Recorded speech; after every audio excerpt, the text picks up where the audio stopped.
So, Peacemaker Season 2 just wrapped up. I absolutely loved the first season, and as a huge fan of James Gunn's other work, I was really excited to see what more the character had in store. There have been a lot of conflicting opinions about the second season, especially after the events of the finale and how they lead into the rest of the DCU. Me, personally, I'm not quite sure where I land on it just yet. There's a lot that I love, but also a lot that fell short for me. And I'm still trying to figure out whether or not this is another bright spot for the DCU, or if the gun finally jammed. But the real question is, how many people do you think are making that the title of their video? And honestly, it's very tempting, I won't lie. This video is brought to you by Klover. Klover is a financial app that gives you access to your money without the stress, the hidden fees, or the sketchy interest rates you'd usually see in payday loan apps. With Klover, you can advance up to $250 before payday. No credit check, interest, or late fees. It's perfect for when something unexpected comes up and you just need a little bit of breathing room until your next paycheck. I have some pretty horrendous luck in my life, and things like my car battery dying always seem to happen right before my rent is due. And something like Klover would have made a huge difference. Just knowing there's a backup plan brings a ton of peace of mind. There's no monthly subscription or sneaky membership fee just to access the feature. You can get your money in a few days for free or pay a small express fee to get it instantly, which that's how Klover makes their money, not by charging you a bunch of interest or burying you in debt, which is why I'm comfortable doing the sponsor, because I think it could help a lot of people right now. Click the link down in the description to sign up and access $250 with no credit check or late fees with Klover. Thanks to Klover for sponsoring this video, and thanks to my patrons and channel members who help make these videos possible for just $1 a month. I am now realizing that I never actually talked too much about the first season of Peacemaker. I adore that first season. I watched through it twice when it came out, and I think it's some of the best superhero television of all time. From the first few seconds of the intro sequence, I knew I was in for something special that was catered to me specifically. I went into it not giving a shit about Peacemaker, especially after all he did in the Suicide Squad, but I came out of it absolutely in love with not just Chris, but also the rest of the cast, like Adebayo, Economist, Harcourt, and especially Vigilante, despite how different he is from his comic counterpart. And not just that, but also the way that it explored how white supremacists and fascist ideologies twist ideas of masculinity, and how Chris was able to break away from his upbringing and become a better person with the help of his new family. I made a comment in my Superman review saying that I was surprised that Peacemaker's cameo had such a strong reaction in theaters, and I think people misinterpreted that to mean that I hated Peacemaker or something, which is not true. Honestly, the only reason I never covered it was because TV discourse moves on so quickly now. Everyone was already talking about the next big thing before I could make a video, which is probably what's going to happen with the second season now that I think about it, but here we are. But that first season, along with the Suicide Squad, is a big part of why I've been so excited for Gunn's vision for the DCU. And so the second season had a lot of really big shoes to fill. From the start, it was immediately apparent that this season was going to be an entirely different beast from the first, not just with the retconning into the DCU, literally refilming segments just to Mandela affect us into another universe, but this was clearly always going to be a more personal and emotional story than the last. Hell, even the intro made that clear, which was already going to be a tougher sell for a lot of people, but me personally, I was really excited about that aspect. And on the whole, I think that was the best part of the entire season. Chris's emotional journey of feeling not worthy enough to be a part of his friends' lives, the feeling of being a burden that everyone would be better off without him, to the point where he leaves a literal note. When you see Vigilante cry about this, that's not just sadness, that's grief. It's genuinely powerful and heartbreaking stuff, made all the better by John Cena's performance. The emotional and personal core of the season was always meant to be the priority, and on that front, I think the season succeeded. But at the same time, watching the show week to week, it felt like we were spinning our wheels a lot of the time. There would be entire stretches of episodes where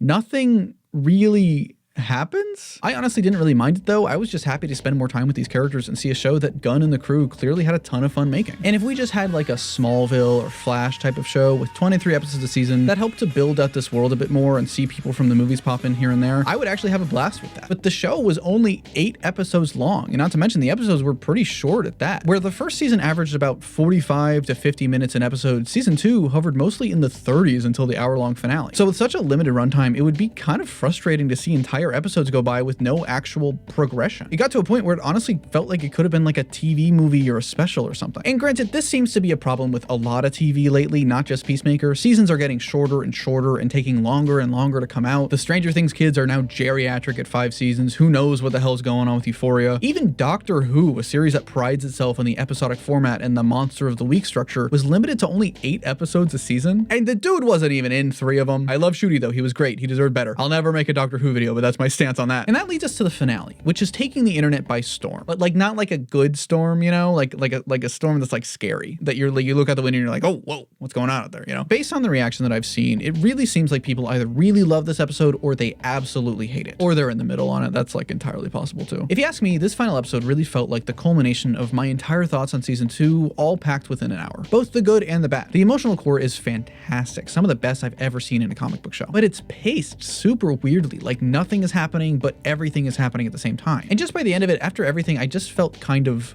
empty. Before I really get into my issues with it, first I want to highlight the things that I liked about the finale, because I have a lot of problems with it and I want to talk about them, but I don't want it to feel like I'm dogging on the episode, and I want to give flowers where they're due. Firstly, Vigilante, just in general, you know, love the dude. I know he's basically nothing like his comic version, who I also really like, but I don't really care. He's so much fun, and I'd watch a million hours of Freddie Strom's Adrian Chase just doing anything. Same goes for Tim Meadows. Honestly, I kind of wish he had more screen time in this season as a whole. Is it funny? Yeah.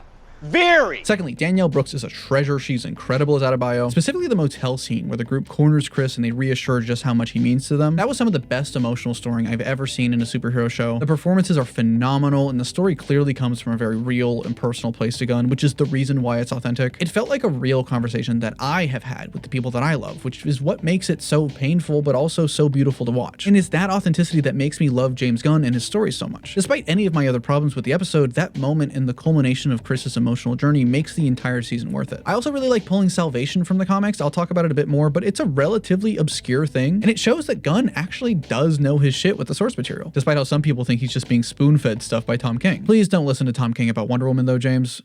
Listen to Greg Rucka, please, I'm begging you. There's also a very obvious political allegory with the use of Salvation, being a very clear and direct commentary on the current administration and ICE. In tandem with the overt commentary of Superman, I really do love that these stories are using these characters as symbols against authoritarianism and fascism like they're intended to be. I don't think it's a coincidence that Sasha Bordeaux, a Latina woman, is one of the first people to see what's going on and go against it. The first season of Peacemaker was overt with its political messaging, and so is this season, so don't try to come at me about this being woke or anything. You're fucking stupid. Rep of the brand, baby, hell yeah. I also actually really liked that Foxy Shazam showed up to play the theme song. I've seen a lot of people say that it was gratuitous and too James Gunn, which yeah, it was. But honestly, that's one of my favorite things in TV shows, especially with a theme song as banger as this one. They did the same thing with Smallville, and I ate that shit up, what can I say? But despite all the good here, and there is a lot of good, don't get me wrong, on the whole, the episode fell short for me in a lot of ways. I just want to get this out of the way first, and any of my issues with the finale have nothing to do with a lack of action or cameos or anything like that. If you know anything about me, if you've even watched a single one of my videos, you would know that that's never my priority when it comes to this kind of thing. It's what killed The Flash for me, and honestly, I think that this kind of nostalgia baiting is ruining how people see comic book movies. God knows I'm terrified for Doomsday. Oh boy. Personally, I got that whole cameo fix when Lex popped up, and I kind of hate to admit it, I jumped for joy when I saw the mustache guy and Otis pop up on screen. The only thing better would be if this guy showed up. The guy that was in the cell next to Superman, you know? And he went, guards, guards, he's doing something. That's my favorite part of the movie. I love that guy. Oh, I love him so much. So I went into the finale with zero expectations. No cameos, no surprise character reveals, nothing like that. I've seen a lot of people say that the only people who didn't like the finale were people just mad it wasn't a cameo slop fest. And I think that's kind of unfair and a little disingenuous. If you love the finale, that is perfectly fine, and it is okay to disagree with other people when it comes to stupid comic book stuff. I hate having to do that patronizing shit, but I have to all the time. If anything, I actually appreciate the restraint with the cameo stuff. They had the opportunity with this series of doors to really do the, hey, wink, wink, nudge, nudge kind of thing. Like, here's the Snyderverse, here's the Batman, isn't that so cool? And instead, it was used as a way to just have fun and showcase how fucking freaky those little imps are. It shows that James has confidence in this world, in this version of the DCU, that he doesn't feel the need to constantly remind us of something else or bring in the big heavy hitter characters before the story calls for them. But on the other hand, if you were following how Gunn was talking about this episode, both online and also in that official podcast thing that they did, I wouldn't blame you for expecting some crazy reveals. James was constantly talking about how episodes 6 and 8 were the wildest and craziest things he'd ever done in his career, and that the finale led directly into Man of Tomorrow. Which, like, yeah, obviously he's the co-CEO of DC Studios. He wants people to watch these shows. He's not gonna sit here and be like, oh, this one sucks, don't watch this. But still, I wouldn't put it past anybody for seeing all that hype up and then in the end being a little bit let down by it. If you ask me, I've kind of just decided to stop listening to the guy. Believe me, I love the dude, but he has been yapping non-stop ever since he got this job. And while I appreciate the transparency compared to someone like Kevin Feige over at Marvel, there are times when it can be a bit too much, and I'd rather let the movie speak for itself. I guess I should have known when he hyped up The Flash as like the best movie ever, huh? I guess that was like the first sign. But all right, back to the finale. I think one of my biggest issues with it as a finale was that it felt very disjointed from the rest of the season. Most notably when it comes to Earth X, or Earth 2. Let's call it Earth X. We're calling it Earth X. The entire season, the main narrative was about Chris and his relationship with this so-called perfect dimension, where his brother and his father were still alive, Harcourt was in love with him, and he was a well-respected superhero. I think it was incredibly clear the direction of this from the beginning, especially for the eagle-eyed viewers.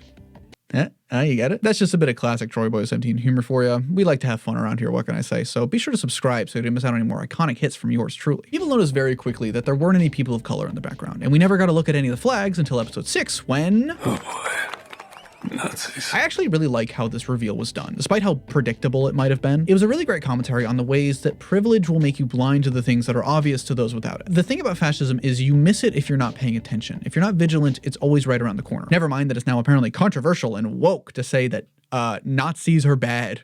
You know, the literal go-to evil bad guy for the past, what, 80 years? But I guess that's just the fucking world we live in now, huh? And my issue with the finale was that after episode 7, the entire concept of this Nazi Earth seems like it was just forgotten about, despite being such a main pivotal aspect of the season up until then. If you swap out Earth X for just a regular parallel but different Earth, the finale would still be the same, which feels like kind of a waste. It wasn't the only thing that felt like it got dropped. Like, what was the deal with Eagly being the magical prime eagle and all that stuff? Was that just like a bit? But Earth X specifically was such a big factor of the season that Fortnite literally had to change their dance emote just in case. Also, use creator code TroyaBoyo17, please. Thematically, the ideas that Earth X represent carries through, with Earth 1 beginning to implement a similar fascist regime through the use of salvation. But again, it felt weirdly tacked on to the last episode. Actually, you know what?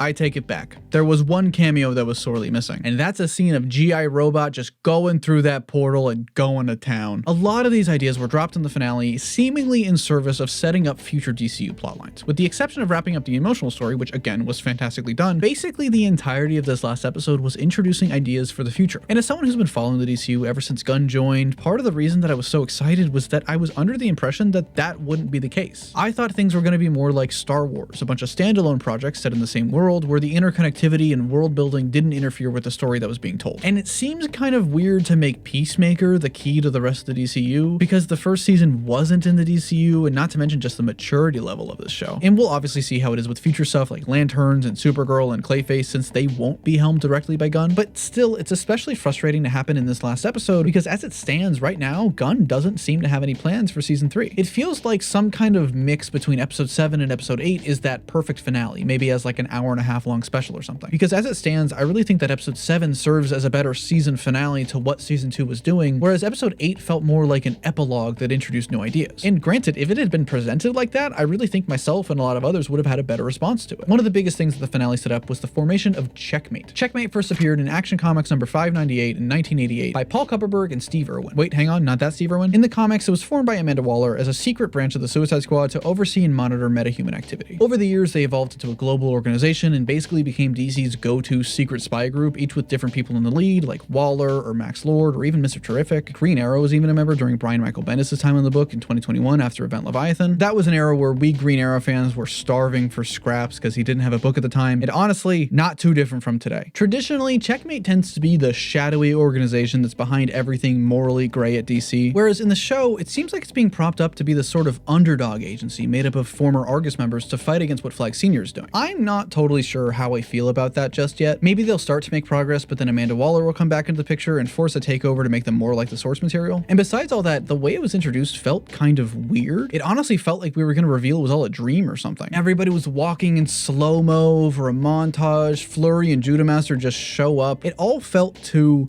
perfect, but I guess that was mostly to juxtapose with the cliffhanger. Gunn has said he doesn't have plans for season 3. Honestly, after all this, I think it's perfectly likely that Peacemaker season 3 is just rebranded into a Checkmate series, you know, like a Sweet Life on Deck situation. Maybe even taking ideas from that Waller series that Gunn talked about way back in the first announcement wave, and pulling from Greg Rucka and Jesus Saez's run from 2006. I'm telling you, James, Greg Rucka needs to be your guy. Get him in literally every room you walk into, even the bathroom. I don't care. Make it happen. And I could see a Checkmate series being the thing that directly addresses what Rick Flag is doing at Argus. And that's Salvation, a parallel dimension that he intends to turn to a prison to send metahumans off-world permanently. Which is funny, because in the comics, it's literally Checkmate that were the ones doing this. Now, Salvation Run was a 7-issue miniseries that released in 2007 by Bill Willingham and Sean Chen as a lead-in to Final Crisis. Like a lead-in, tie-in kind of thing. It came out before Final Crisis, but it was part of it. It followed a bunch of supervillains who were transported to a prison planet far away from Earth by Rick Flag and Amanda Waller and left to fend for themselves. He literally says, fuck you, if you want human rights, go make a new government for yourself. They had thought the planet was safe, but it turns out it was a testing ground for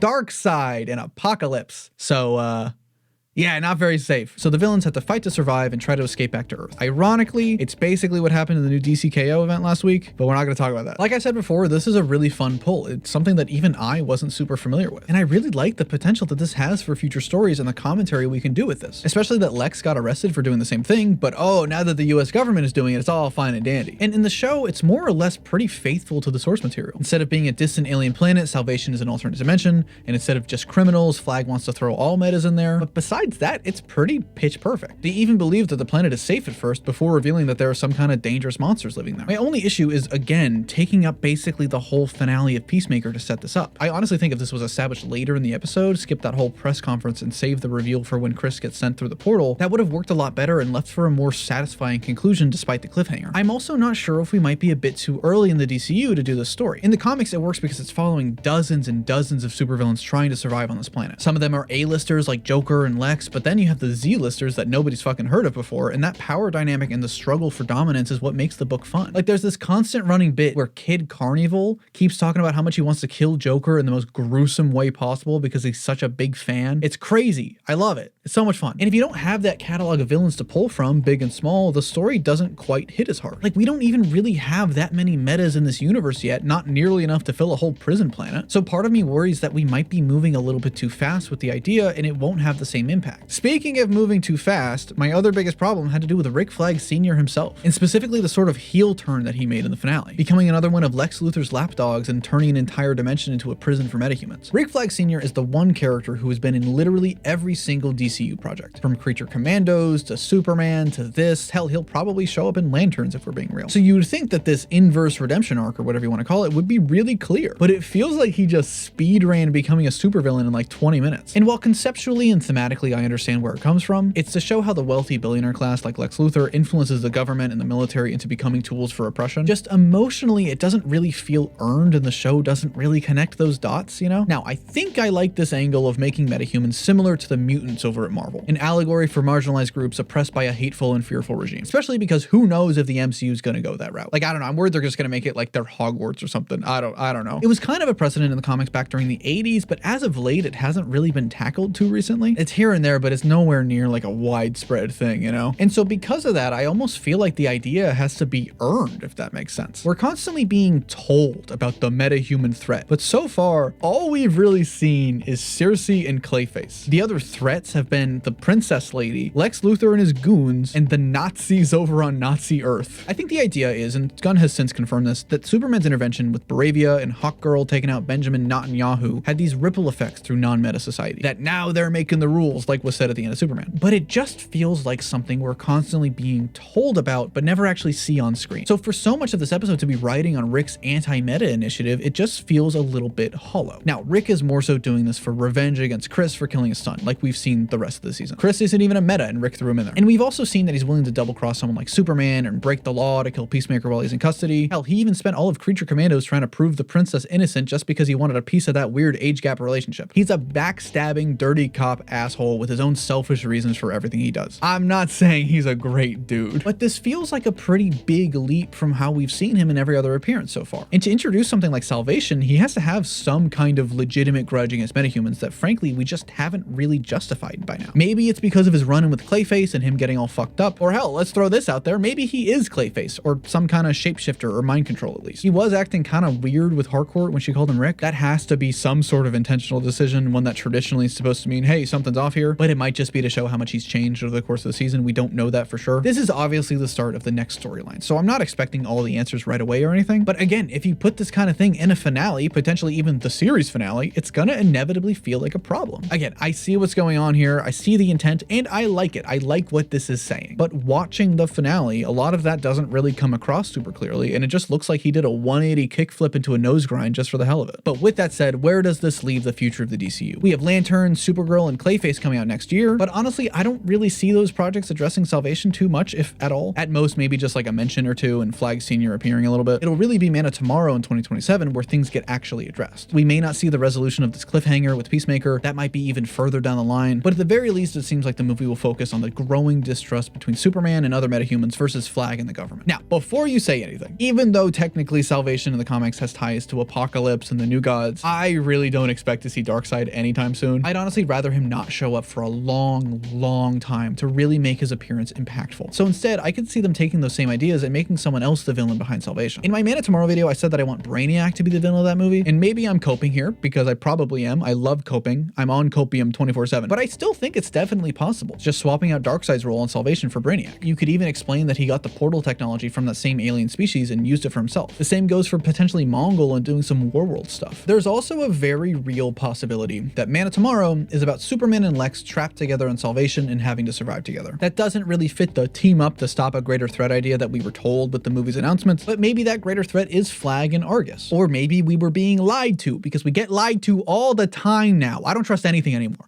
I don't trust anything that I don't see with my own two eyes.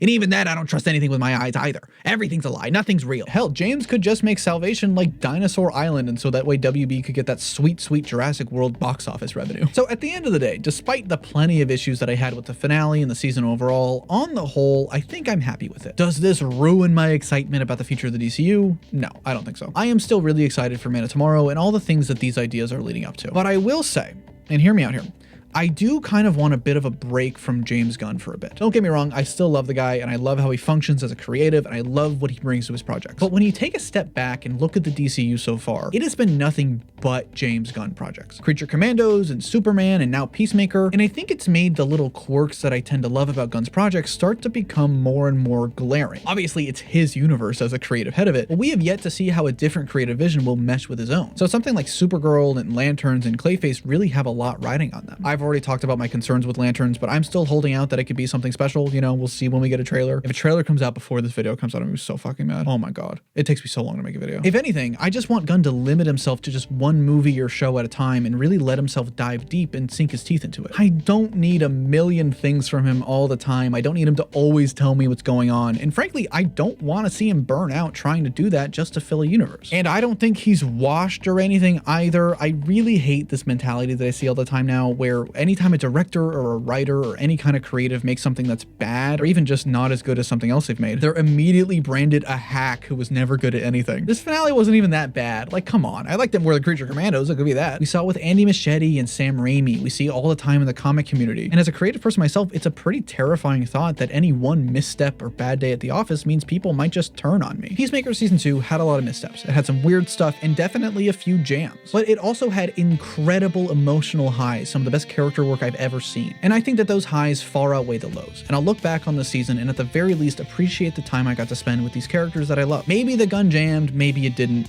But regardless, there's plenty more bullets in the chamber. But what do you think about Peacemaker Season 2? What do you think Salvation means for the future of the DCU? If you like this video, be sure to hit the like button and subscribe. Special thanks to Jay Boogie, Max Mariner, Andrew Brady, 8-Bit Ron, Wondered Humility, Charlie Gaunt, Help I Need an Adult, Jack Ritchie, Sex Pizza, and I Think We're Brothers for joining us spectacular families on my Patreon and channel members. This has been Troy Boy 17 coming at you live. Be responsible, be safe, and I'll see you around.